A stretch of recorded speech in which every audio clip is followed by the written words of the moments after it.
I'd like to start with a quote. This quote comes from Daniel Radosh speaking in the New York Times this September. He was writing a review of Halo 3, and he said, "The formula followed by virtually all games is a steady progression toward victory. You accomplish tasks until you win. Like cinema, games will need to embrace the dynamics of failure, tragedy, comedy, and romance. They will need to stop pandering to the player's desire for mastery in favor of enhancing the player's emotional and intellectual life." Then he went on to say from there, "The first 35 years of motion pictures, from 1895 to 1930, yielded a handful of films that are considered masterpieces for their technical innovations. But the following decade was when cinema first became the art form that we know today. As cinema matured, films developed the power to transform as well as to entertain.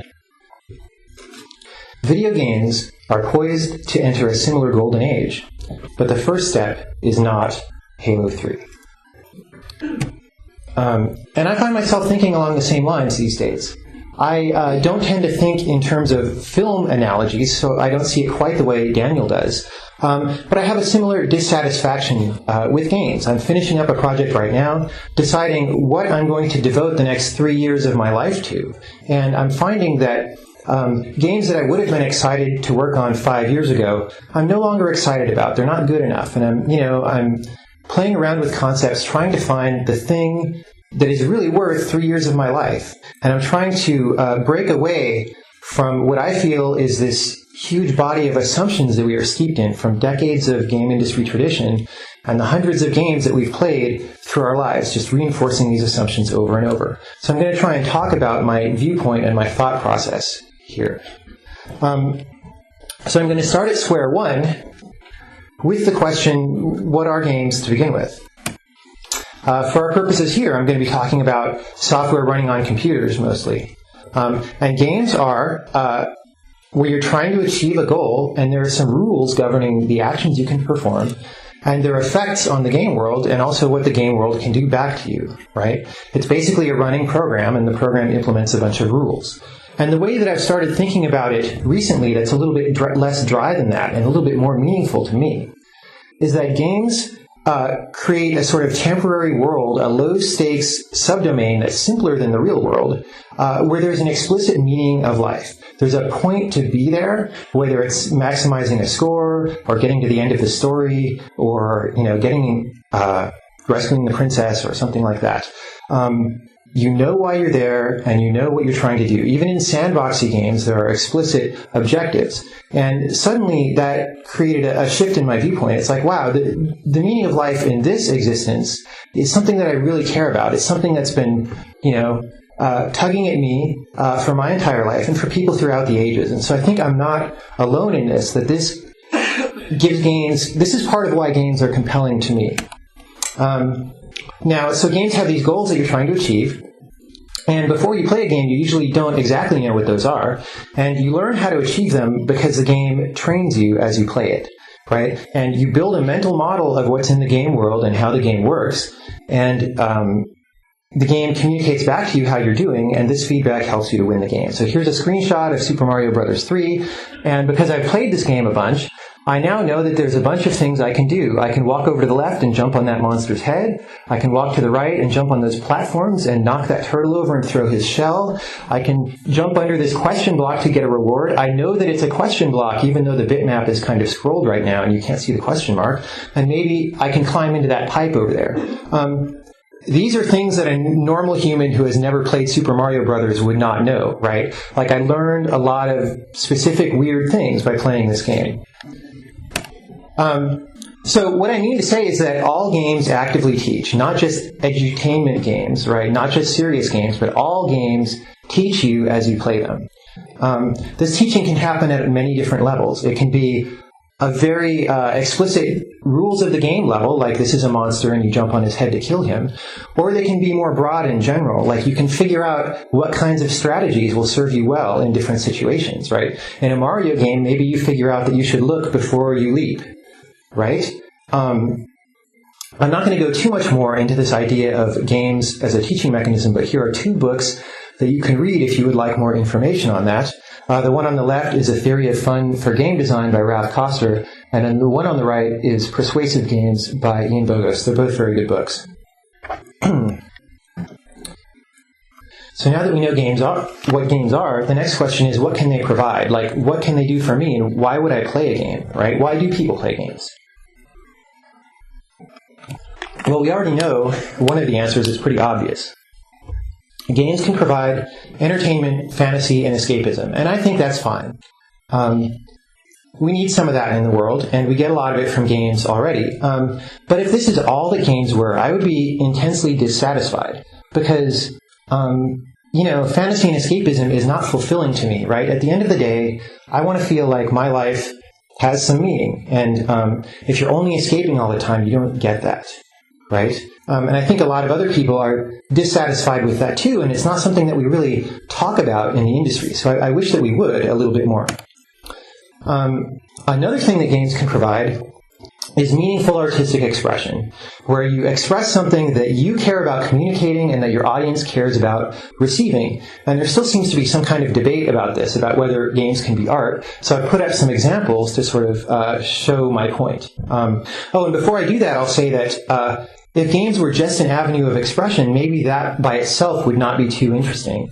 But what is interesting is that when we develop the medium to where we can express competently and consistently through it, then those artistic expressions are going to come at a different angle or from a different perspective than they would through other media. And that's why I have these examples. So in the upper left is a still frame from a film. And, we know that in film, ideas and emotions are often conveyed through moving compositions of objects in the scene, coordinated with sounds and things.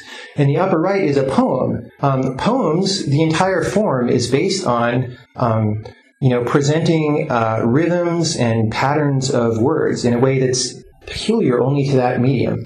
And I didn't want to stop here and play a song for you guys, but the lower left is supposed to represent live music like a concert, right? Which, as we know, music doesn't feel like a movie or a poem. In fact, if you have a song that is sad and a poem that is sad, the sadness from the poem is going to feel fundamentally different than the sadness of the song. They're different things. Even though we call them by the same word, they're different. So, as human beings, our life experience is enriched. It's made broader by the fact that we have these different forms to communicate with and to feel by.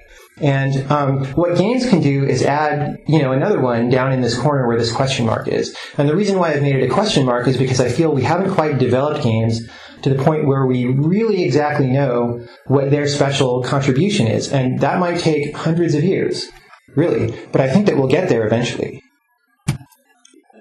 So because there's this debate about whether games are art, I thought I would put forth two examples of games that are clearly art. The first one is Everyday Shooter by Jonathan Mack. This was recently released on the PlayStation Network. You can download it for the PlayStation 3.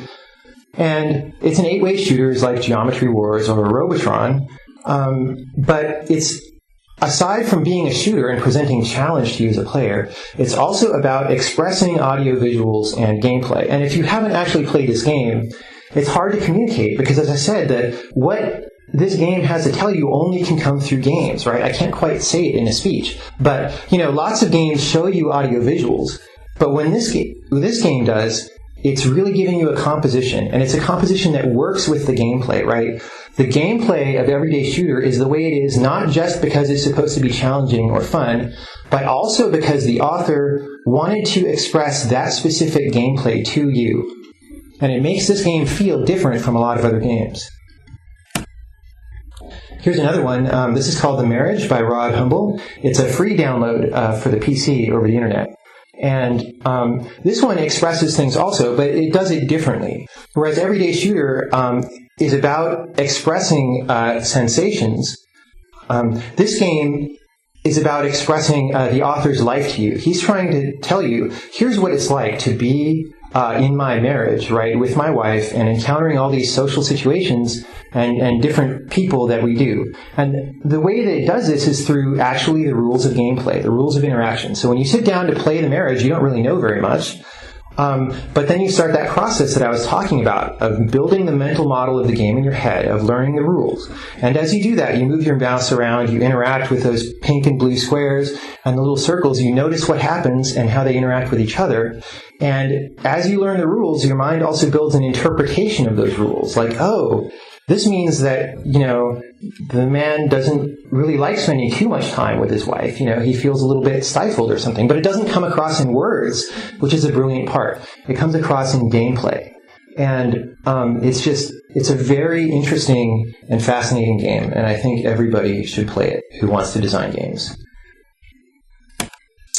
So, the third thing that games can provide, and this is going to be a hard one to convince some people of, but it's true, they can provide a means of exploring the universe in two different ways. One is for the designers of the game, by exploring different designs and their ramification, and another is for the players of a game, by being in this space that's given to them, and by seeing what it's like to move around in there and what happens and what the results are.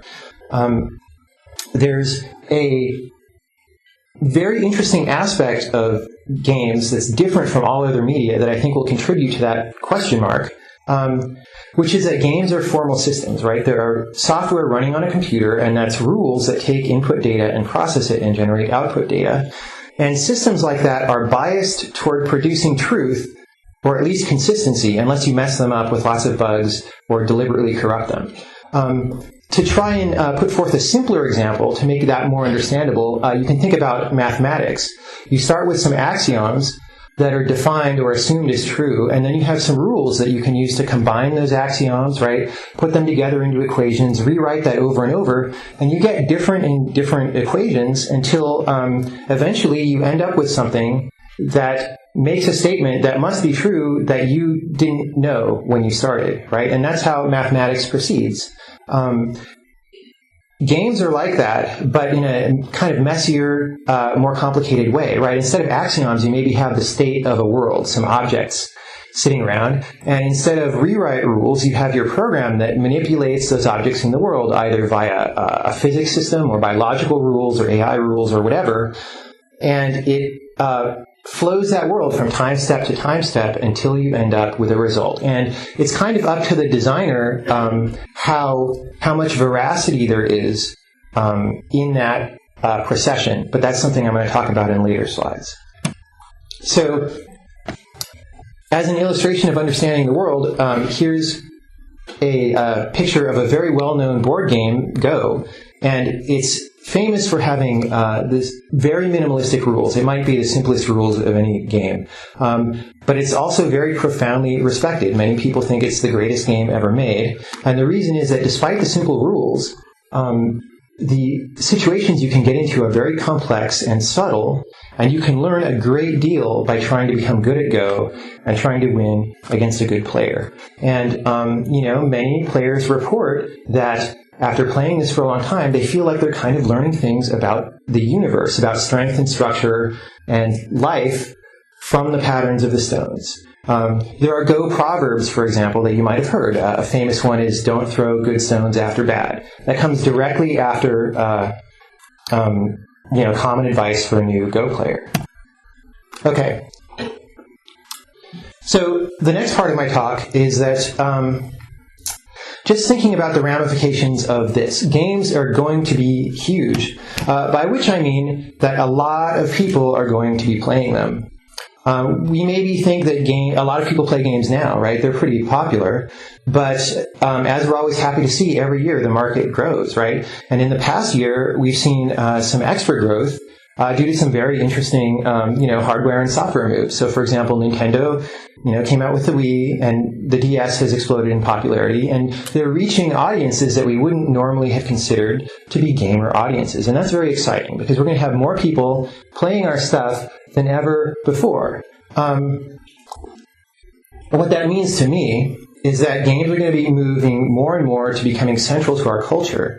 They're going to heavily impact the patterns of human thought, and thus help define what it means to be human, right? 100 years from now, what it means to be human is going to be determined in a significant part by video games. And that sounds like a kind of weird, risky statement to make, but it's obvious. It's obviously true because we have other media right now that have already done this, right? So books, both fiction and nonfiction books, are a fundamental part of what it means to be human today.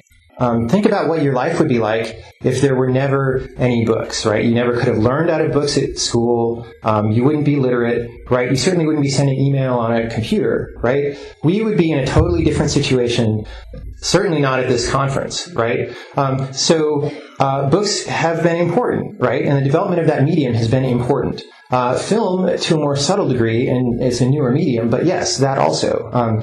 Most of us have seen a large number of films and a lot of hours of television, and that visual language of composition and proceeding through scenes informs us. And when we visualize things on our own, apart from a film, right, the way that we visualize has been informed by what that film showed us, or what all those history of films that we've seen have showed us. So again, I would like to come back to the point that all games teach, and if games are going to be one of the foundations of human thought in the future, we really need to think about what those games are going to be teaching all these people that we're selling them to, right? And again, the question is not if it's teaching them something, because games by definition teach. The only question is what? What do they teach the audience? And I have a concern here. My concern is that game designers of today lack discernment when we're thinking about whether our game is good or bad, right? The way we evaluate a design, usually, is by looking at whether a lot of people want to play our game. If they play it and they report that they're having fun, we're like, hey, that's a good game. You know, if they say they're not having fun, maybe we sometimes say that they just don't understand it or something. But in the scope of the larger industry, that's the metric. It's like, if it's a fun game, a lot of people want to play, it's a good game. Otherwise, it's probably not that good of a game. As designers, we don't tend to care why people want to play our game. We certainly don't apply any method of critique to that.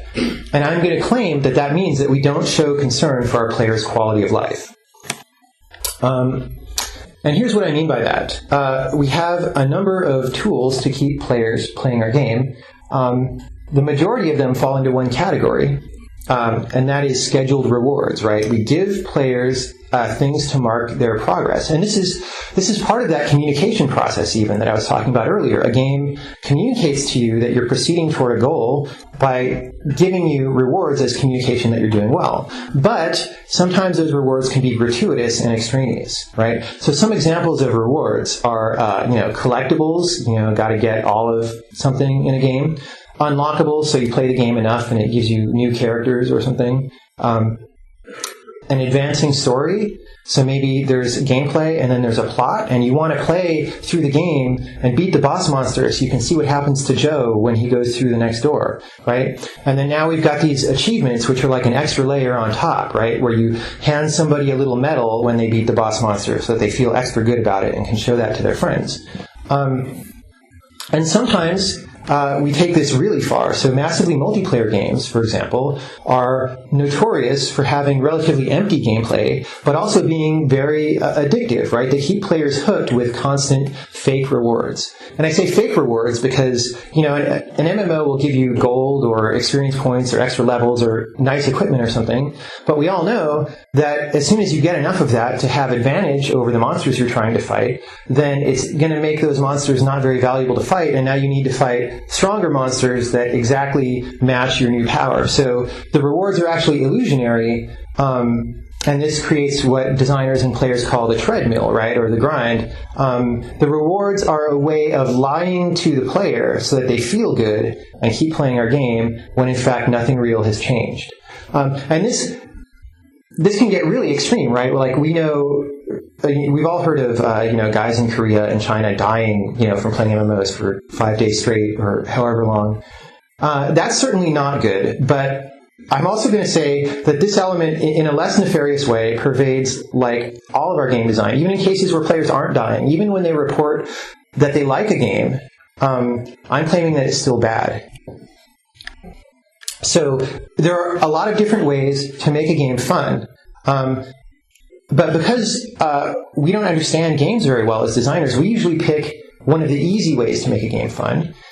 And that easy route involves sacrificing the player's quality of life, right? So we keep players hooked by giving these rewards, and as long as they're hooked, it doesn't necessarily matter what the quality of the core gameplay is, right? The gameplay can be not very good, but as long as they want to collect all the little achievements, right, or get the nicer sword and the nicer armor, then they'll still play the game, right? And as long as people play, it's all the same to us designers. We're like, oh, it's a pretty good game. A lot of people want to play it. They say they like it.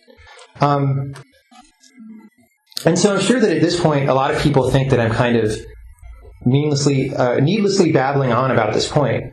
But maybe to clarify it, I want to put forth this question at the bottom of this slide, which is, think of any game that has a lot of rewards in it like this, and ask yourself, if you took out all of the scheduled rewards, the power-ups, that didn't directly affect gameplay, the ever-escalating weapons and armor, if you took out the story, right, unless the story is necessary to play the game, would players still want to play your game, right? Would they still want to do that same fundamental activity without all the whiz-bang particle systems and anything like that? And I'm not saying that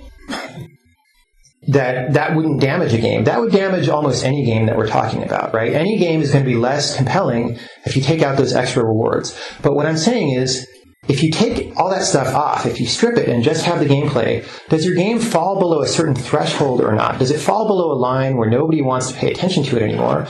Or is it still something that a lot of people would want to play, right? And that's what I'm getting at here, is I think we need to build that kind of discernment about the quality of gameplay. So I've been saying this kind of thing in public for a few months now, and a lot of people say, well, what? You're saying rewards are bad. That doesn't make sense. But I'm not saying that rewards are bad. I'm saying that they can be divided into two categories, right? Some rewards are like food, in that they're naturally beneficial to you when you consume them, right? And they help increase your quality of life. And some rewards are like drugs, where, maybe they're fun and they taste good, but they don't really give you any nutrition. And if you do too many of them, that's actually detrimental to your health, right? As game designers, we don't understand food. We don't know how to make food very often. So we resort to drugs all the time, right? And that shows in the discontent of many people with the state of games that they have in front of them. For example, Daniel Radash, who gave that nice quote at the beginning of this talk, he was hungry. He wanted some food, but Halo 3 was just giving him cheap drugs, and he didn't want that, right? So the game industry is chasing bigger and bigger player bases every year, and I claim that the industry exploits them in an unethical way. And we as designers usually don't see it as unethical, but I think that that's only because we refuse to stop and think about the ramification and the magnitude of what we're doing.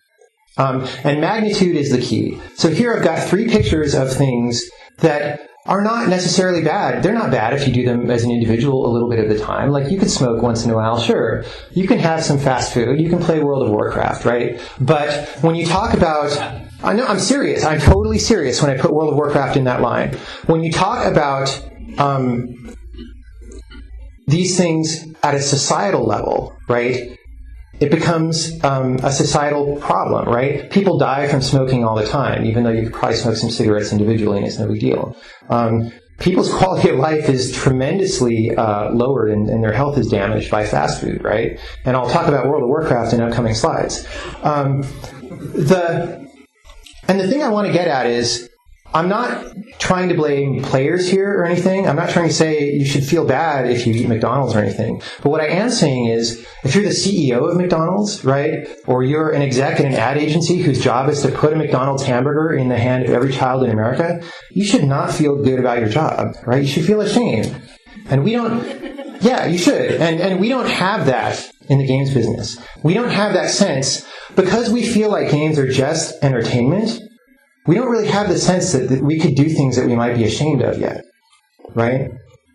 If we're powerful people, if our medium is powerful, we should have the capability to do things that we should be ashamed of, and then make the choice about whether we're going to do them or not. So what does World of Warcraft say? I just picked a few things of the many things that I think it says. But like I said earlier, the rules of a game, right, the kinds of interactions that a game puts you into, is the meaning of life for that game, right? And the meaning of life in World of Warcraft is kind of like, well, you're some schmo who doesn't really have anything better to do than sit around pushing a button, right, and killing imaginary monsters that are meaningless, right?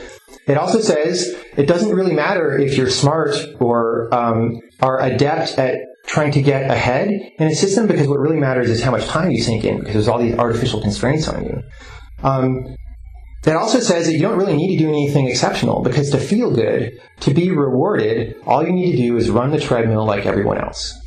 Now, I'm not saying that World of Warcraft teaches you those things explicitly and logically, right? You don't come away after playing World of Warcraft with those ideas in your head. But what I am saying is that those things take root subtly and subconsciously, right? It's like advertising impressions and brand identity, right? Lots of people say, oh, advertising, it doesn't work on me. You know, I see ads on TV and it doesn't affect my purchasing decisions. Well, those people are wrong. It does. That's why advertising is such a huge business, right? Because people have been doing it forever and they know that it works, right? Our minds are impressed upon by these things that we see all the time, and even more so by these things that we do, because in games we're active participants, all right?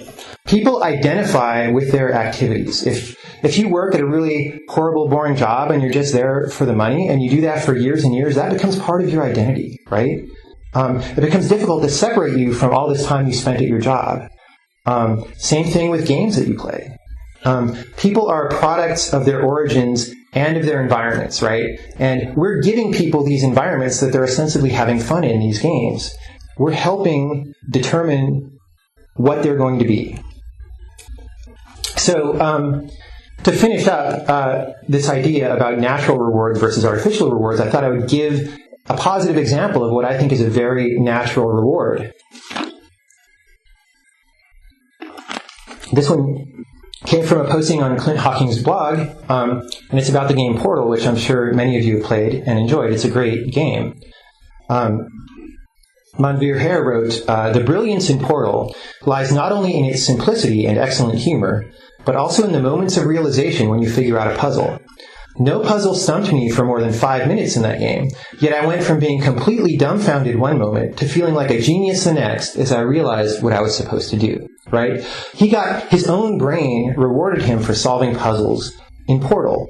I would claim that that means that the activities he was performing were somehow intrinsically worthwhile for him. He got a reward out of it without, the game didn't need to jump up and down and sing Ode to Joy and launch fireworks every time he launched a puzzle or solved a puzzle, right? It didn't need to say, "You're a genius" for getting to the exit. No, all the game had to do was set up situations to challenge him at his pace, right? And for him to succeed genuinely.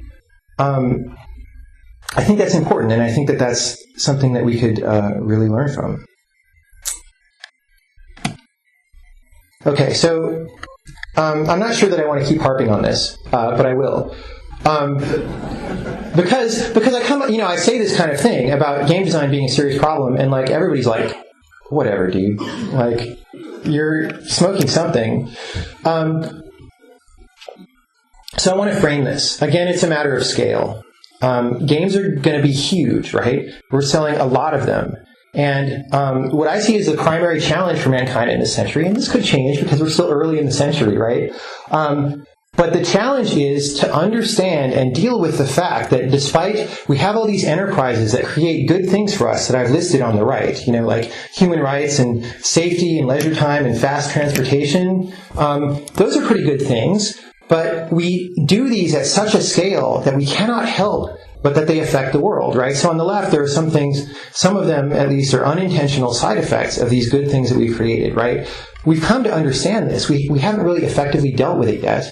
And in this next century, as societies, we need to understand that long-term sustainable existence is a lot harder than just doing the basic thing, right? So having fast transportation in a healthy world that exists and lasts for a long time is a lot harder than just having fast transportation, right? we engage in these enterprises at such a magnitude that our actions heavily influence almost to the point of creating the environment, whether or not we intend it, right? So we don't intend to harm players, but we might be harming them. So when tens of millions of people buy our game, we're pumping a substance into the environment. And I don't just mean the packaging, I mean the mental,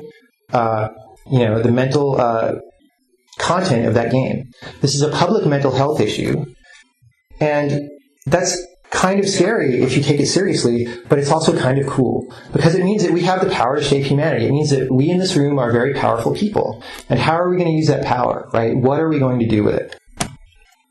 And what I see right now is that we're kind of doing this, right? We're cultivating this style of gamer that just says, I want more of that, because it tastes delicious, and that's all I know. And what's the world going to be like if we do this, right? I mean, on the food front and on the mental front, right? I haven't actually seen Idiocracy, but it's something like that. So a lot of you might be thinking, well, I work on this big game, and I don't have that much power to control the design. It's like it's being made by a publicly held company. Like certain things have to happen. And all I have to say there is if you can make one small improvement in that game to somehow make it more worthwhile or more beneficial or less meaningless, if you can win one argument in a meeting like one time or convince one programmer to like do an extra thing for you, think about the multiplier, right? Your game goes out to millions or tens of millions of people, and that small improvement has affected all of them, right?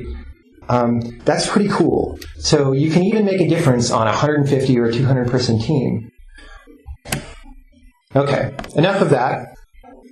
Sort of. I'm going to go on to a new point, which is sort of hooks into what does it mean to create meaningful or interesting gameplay, and how can I find that kind of gameplay? And part of the problem is that I think we have assumptions about what it means to design a game that are a little bit incorrect. I think that we have this presumption of architecture right now. And what I mean by that is that we start with a plan and we go top down, and the process of game development is about imposing our will on the art assets and the code. And often our plans were ambitious, and 2/3 of the way through the project we can't get it all done, and we have to cut features, and it's all painful and stuff. But this is the way that we do things, right? But through my past couple of projects, I've become acutely aware of another way to do things, which is exploring, right? You can be adaptive and unhierarchical. You can start out with a cool idea, but then just start developing it and see where it goes, and adapt and accept it and find the best thing that's there. And this is related to what I was saying earlier about using games as a method of exploring the universe, right? You can develop a really good game by exploring the ramifications of a concept. And I'll have some examples of that later. So first I want to talk about how architecture can fail us, and to do that I'm going to talk about how much Bioshock sucks. I'm confident that a lot of people in this room played Bioshock and really liked it, and I could probably convince you a lot better if I picked a game that like nobody likes. But that just seemed too easy and kind of cheap. So here we go. Bioshock. As the PR people for Bioshock spent a lot of time hyping to the press prior to its release, one of the big things that happens in this game is there's these creatures called the Big Daddy and the Little Sister, right? And the Big Daddy is really tough to kill, and he protects this little sister who has this valuable resource that you want to get to buy upgrades and all that. And what you're supposed to do in Bioshock is kill the Big Daddy and capture the Big Sister, and then decide at that point, do you want to kill the Little Sister and steal all of her resource, which you can't do without killing her, right? Or do you rescue her, and which is kind of altruistic because you don't get any of the resource, or actually you get like less of the resource, which is a bit less of a statement. But it's supposed to be this big ethical dilemma, and they played this up as like the unique selling point of Bioshock. So you would think, I was phrasing things earlier about in terms of the meaning of life. You would think that thus the meaning of life in Bioshock is about this moral choice. Do I save the little sisters and be weaker in the world, or do I rescue, or do I kill them and be stronger? But as players figured out very rapidly after the game was released, that's not actually the meaning of life in BioShock, because as it turns out, it doesn't really matter whether you rescue or kill the little sisters, because the game throttles the rewards either way. I'm not going to go into the details, in fact. But what happened was they came in also with this So the very idea of this save or kill moral dilemma is a kind of architected idea imposed from the top. Let's make a game with this moral dilemma in it. There's this other architected idea imposed from the top, which is that a shooter needs to be well balanced, right? No matter what path you choose, we need to ensure that the difficulty matches the player's skill level and stuff. These two things conflict really badly, right? Because as I was saying before, the game rules determine the actual meaning of life in the game. And the game rules in this game say that the little sisters don't matter, right? Whatever you do to them, you get a slightly different flavor of upgrades either way, that's all. But yet the game is trying really hard to convince you that they matter. There's all these animations and they go, no, when you grab them, which you pretty much have to do, and all this dramatic lighting and stuff. And, the ultimate message ends up being like a meta message that tunnels up one level and says, the designers of this game are trying to manipulate your emotions in a clumsy way because they can't get their story together. They're obviously not trying to give me an authentic experience about what it means to be altruistic, because there is no altruism in this game. But it gets worse than that, because, when you really start looking at it, not from a gamer's perspective, it is a really weird game, okay? It's supposedly about altruism and humanity, but it actually teaches you to headshot everyone without warning from as far away as possible. Because you're supposed to shoot every creature in this game, right? They even start out, and there's a couple of guys, they're supposedly like drunk people having a domestic dispute or whatever, but it turns out they're splicers and they kill you. Like, anybody that you can shoot in this game, you're pretty much supposed to shoot, with the exception of one. Everybody else is bulletproof. And the second interesting point is that the only people who are bulletproof in this game are women and preteen girls, which is weird. I guess they pretty much presumed that the average player was going to be male, and they would think that the sexy ex-Nazi chick was kind of hot. And the preteen girls, you give them another 8 to 10 years, they'll probably be pretty hot. So you understand why they're valuable. No, really. The little sister is supposed to be valuable, but you're supposed to just shoot the big daddy, right? But he's totally, actually much more sympathetic. He's a very protective character, right? He walks around, he makes these sort of mournful, moans like a big whale or something, and you're just supposed to kill him without, even thinking about it, right? This game screws up in so many ways. If you went to somebody, if you took this game to somebody outside of games, somebody well steeped in philosophy, and said, here's what games have produced, this marvelous ethical dilemma, of altruism or not, they would laugh at you. They would be like, what are you talking about? This is so weird, right? You couldn't even show it to a norm. You couldn't show it to your mom, probably, right? Your mom would be like, wow, you really need to get out and meet some nicer people. And she would be right. That is the hard part of this, is that she would be right. BioShock only makes sense to us, right? So many people in the press and so many gamers on message boards only bought into it because of what I was talking about before. Because we're steeped in this tradition of games that don't have this level of humanity and don't have this respect for human life or thoughtfulness about what they're doing. We have been conditioned by all those games. So as soon as a game comes along that does something a little bit different or purports to do something a little bit different, even though it does it very badly, we're like, whoa, humanity. No. It's so bad. Okay, so a game that did well, again, is Portal, and I would claim that it's because it had a healthy dose of exploration in the design, but it was also augmented by architecture, right? So the idea behind Portal is that you have this little gun that instead of shooting bullets, it makes dimension doors on various walls, and you can walk through them and you can see through them, right? And it's basically then, what are the laws of physics like in this world where you can create portals, right? What kind of interesting situations arise?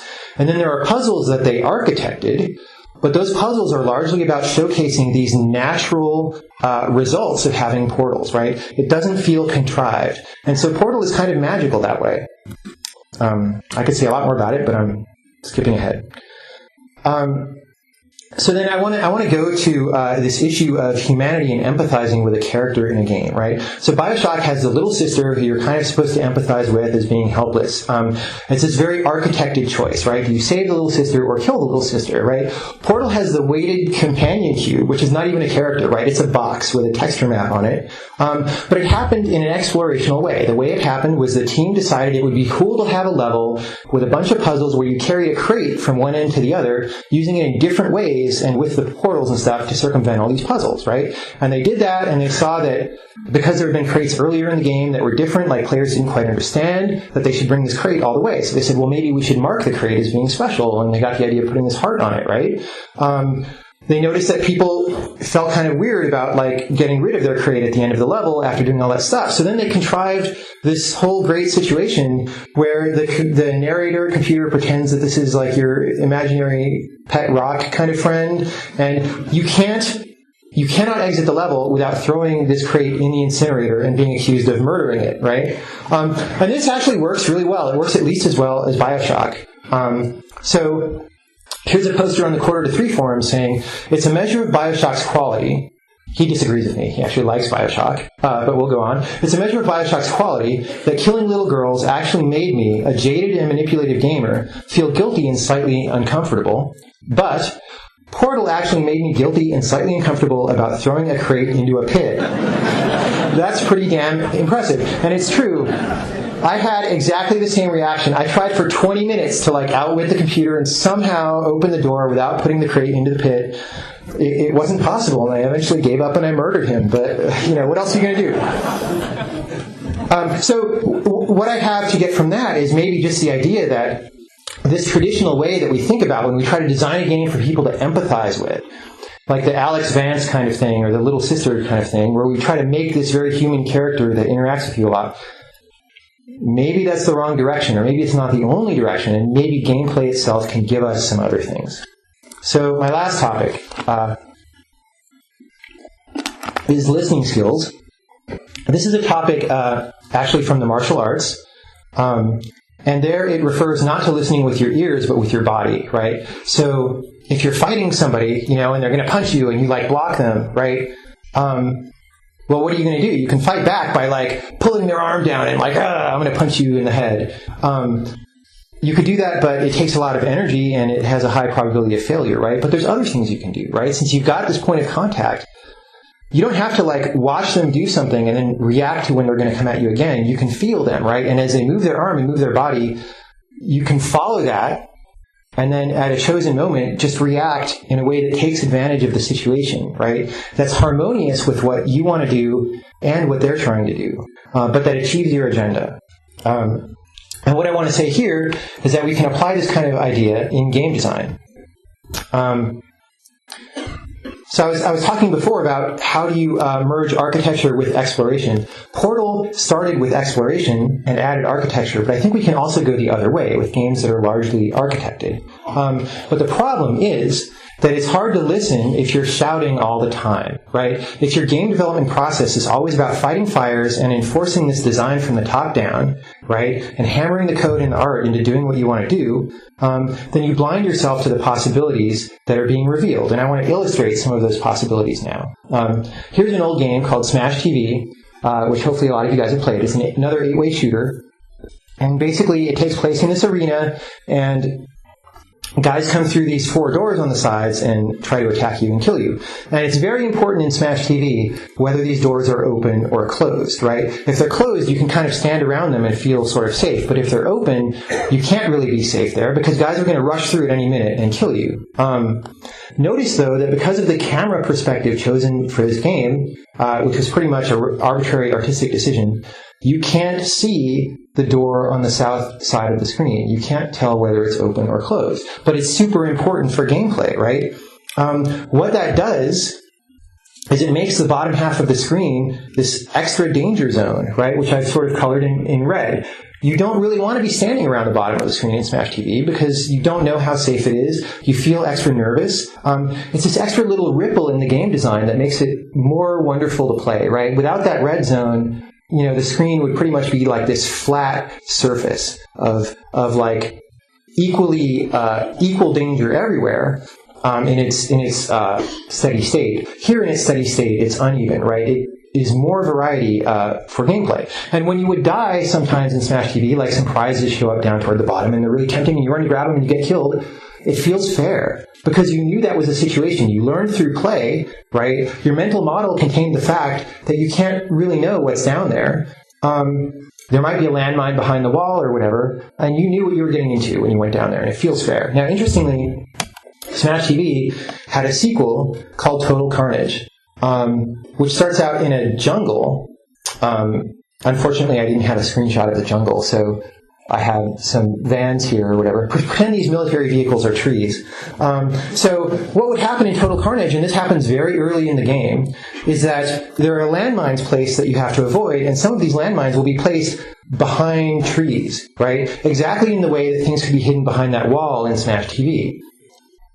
But there's a difference. And the difference is that in Total Carnage, none of that is random or the circumstance of gameplay. It's the level designer specifically put that mine there to kill you when you walk behind the tree. But the problem is you want to search behind the trees and all that because there's things you need. There's these keys that you need to get into the Pleasure Dome, supposedly. So you feel just totally screwed. It feels like this sadistic situation where the level designer just wants to kill you. It doesn't feel fair, right? So this is a really interesting case where we have something that arose out of exploration that felt natural and improved the game. And it was reused in the sequel in a more architected way without sufficiently listening to the effects on the player, and it was a detriment to the game. And I don't think it's a coincidence that while Smash TV was a huge arcade hit, not that many people have played Total Carnage, right? It didn't really have that much success. Another one, Pac-Man Championship Edition, which is a wonderful game. It's a sequel to the original Pac-Man, of course. And in Pac-Man, these ghosts are chasing you, trying to kill you. But you can eat a power pill, and when you do that, the ghosts turn blue and run away, and you can chase them and eat them if you want. But anyway, you're safe for the duration of that power pill, right? But how do you know how long you're safe? Well, when the ghosts are about to turn mean again and be ready to harm you, they'll flash, right? They'll flash blue to white, and then they come back after you. There's this interesting interaction where, in the original Pac-Man, certainly, if you were to eat all four of the ghosts, then you no longer have a visual indicator of when that timer is going to end. Now, in the original Pac-Man, that didn't necessarily matter too much, but in Pac-Man Championship Edition, it's very important because you can eat chains of power pills and drive up the bonus multiplier by eating more than 4 ghosts. You want to eat as many ghosts as you can in a row. So there's this wonderful sort of interaction. You want to eat a power pill at the last minute before the timer expires so you can maximize your ghost chasing time, right? But so you want to effectively know very accurately when that last second is. But if you eat all the ghosts, which you want to do to maximize your score, then you have a much vaguer idea of when you can go on and eat the next power pill, right? So it's a very interesting interaction that actually was improved from one game to the sequel, right? And I find that remarkable given the large number of things that were changed between the original Pac-Man and Pac-Man CE. Like the original Pac-Man had cutscenes, right? How many games that had cutscenes eliminate cutscenes for the sequel? It's crazy. So if you look for little, delightful little design ripples that happen like these, you'll see them all over. Not only in older games, but newer games. Not only in other people's games, but in your own games, right? If you're working on a big game, it's AAA, it's got 200 people working on it, it's very story-based. In story-based games, it can be hard to do this kind of exploration because you're trying to create believable characters, and anytime something weird happens, you have to squish it because you lose suspension of disbelief. And what can you do? And, I would just say it's not my preferred environment to work in, but I would say that if that's your job, is to fix those design problems instead of capitalizing on them and exploiting them, then you could at least, notice those little things that you've explored before you squish them, feel what they feel like, and feel maybe where they could go, even just for a minute, right?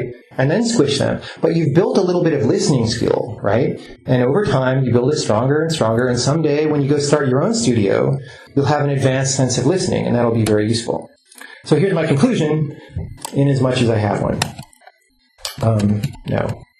Here it is. So I'm going back to that quote at the beginning. As cinema matured, films developed the power to transform as well as to entertain. Video games are poised to enter a similar golden age, right? as a designer, I want to see that golden age, right? I want to see us harness this power to transform society that Daniel also wants to see. But I'm a designer now because once a long time ago, I was a gamer, right? I was a little kid who loved games. I played a lot of games. And I feel like I've grown up, right? I'm a smarter and wiser and more experienced person now. Games are a lot bigger, but they haven't really grown, right? They haven't kept pace with me. As a player, I have this desire to be transformed, like Daniel mentioned. But I'm not getting it, right? At least not most of the time. I get very frustrated by games. I'll go to the store, I'll buy 10 games for $60 each, right? That's $600. That's a lot of money. And I'll go through the stack and I'll start playing them one at a time, and I'll play them for about half an hour, and then I've pretty much gotten all that game has for me, because it doesn't have anything fundamentally valuable to me that any other game hasn't already given to me. And yeah, I mean, I still love games, but it's frustrating, and I think that we can do a lot better as an industry. So I'm encouraging all of us to make things that are worthwhile or deep or interesting. But what is worthwhile? That's a very subjective question, right? And surely your ideas about that are different than mine, and games that I would make, given left to my own devices, would be very different from what you make. But as designers, there's an entire community, right? With all of our different ideas about what's worthwhile, we can at least hold the intention to make our games embody those ideas, right? To be worthwhile, and to respect the player's potential to live a high-quality life, right? And not treat players as somebody from whom we're trying to siphon money or attention or fame, right? And I think that if we do that for a while and get good at it, and we're diligent, players will feel it. They'll feel the difference. I think we'll broaden our market. And if we get good enough at it, then someday we'll be able to see where that next step is, to build games up to their full potential. That's all that I have for you. Do we have time for questions? Yeah? Okay, I'll take questions. Thank you.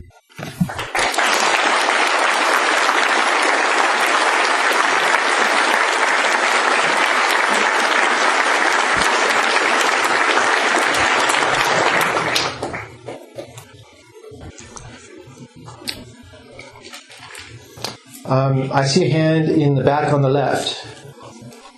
Do we have microphones, or? Yeah, the rows. Oh, yeah, okay. I don't see them, but they're saying... All right. Oh, yeah. 1, 2. Okay, hi. You mentioned Portal, but I was wondering whether there are more games that you know that present such innovation or depth. Well, I tried. You notice I didn't say the word innovation once during this entire talk. So that I interpret it as such. Yeah, you can. But I used to be an innovation and gameplay guy, and I'm moving away from that because I'm finding that innovation can be a useful tool, and Portal certainly had a lot of innovation, right? But I don't think that what people fundamentally responded to in Portal was the innovation. The innovation helped, just like the humor helped and all those things. But what they really responded to was like the whole package, right? Are there other games? I could probably think of a lot if I sat down and thought about it. Surely, not at a level that I want to, just toss out random names in front of an audience like this. My next game was very explorational, but I'm not going to advertise it here.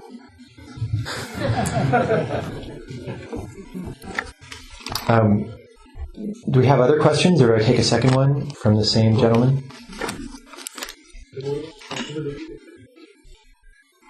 Up here. Just a quick question. How long did it take you to go from doing conventional design to being able to give a talk like this? Well, I gave a talk after being in games only for 1 year, but it was really bad. So, I don't know. I don't know that your goal should be giving a talk. No, I mean, to think about games in these terms, as opposed to traditional terms? Yeah, so for me, my thoughts about games have been changing for a long time, right?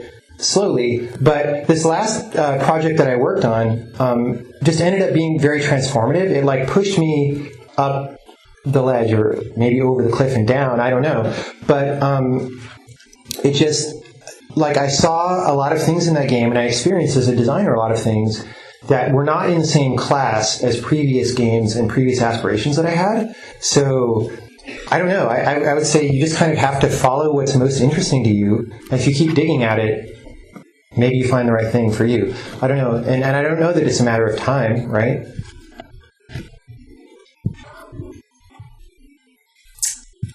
Over here. Hi, Michael. Great talk, thanks. I was just wondering, like you were saying with BioShock and how it got a lot of praise in the media, but what's your view and suggestions on actually recognizing these explorations and really trying to drive that content out? Well, it's a question about whether you mean driving that content out for players, for the public, or for designers, because I think it's a different thing, right? I don't think that we can necessarily tell, players what they should like, right? They're going to like what they like. I think critics do help set those expectations, or help steer the popular ideas a little bit, right? Not too much, maybe. But as developers, we can definitely, could definitely cultivate that kind of sense, right? And whether or not the public at large understands that, like, most people don't understand game design, right? So if we develop some relatively weird, subtle idea about designing a game, you don't expect the audience to understand that, but it still probably shows in the work, right? The movie that I showed a still from was Mulholland Drive by David Lynch, which is my favorite movie. I have no idea what David Lynch was thinking when he made that movie, or what process he took, but I do feel it, right? I feel it in the movie. That's why I think it's important. So I would say designers first, and if the audience catches onto it in a certain way, great. Okay, thanks.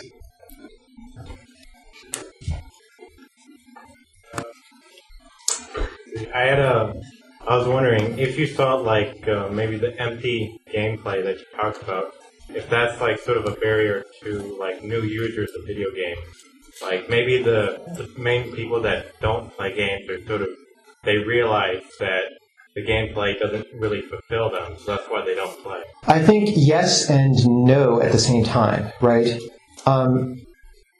Yes, for exactly the reason that you said, but no for another very important reason, which is why I think that I may be screwed in all this stuff that I'm saying, right? So it is not an accident that World of Warcraft and every MMO before it have relatively shallow gameplay. It's not an accident, because the more intricate the gameplay is, the more, a whole other, probably hour-long section of this talk would have been about, asking things of the player, maybe making demands or hoping that they reach some bar, as opposed to just, rewarding them for being nobody, right? And that's not, that kind of means challenge in a game, but games don't have to be about challenge, I guess. But, challenge obviously will turn some people away. But also, if you just make the game more about a certain aesthetic, if you make it action-y, or you make it mystery-y or something, as soon as it becomes identifiable in one of those directions, you've lost audience, right? That's why World of Warcraft is boring to play, because if you make it interesting to play, fewer people will actually play it, which I fully believe, right? And so there's kind of this market dynamic pushing it in that direction, and that's a problem. Now, it's that way for this is one situation where what's best for a specific game is maybe worse for the industry, and vice versa, right? If we create one game that tries to make really interesting gameplay and cater to a specific audience, then we're turning away a huge number of people, and it's not going to be as popular. But if we make an industry that caters only to a couple of very specific or very boring kinds of games, then we turn away all the people who are not interested in the form because we're putting out bad stuff, but who would have been if we were making all those, more individualized games, right? I think I kind of botched that explanation, but hopefully somebody out there understands what I'm saying. It's it's good for the individual game and bad for the overall market, and maybe therefore in the long term bad for the individual game or the sequel or whatever. Thank you. Sure. Any more questions? Over here in the white.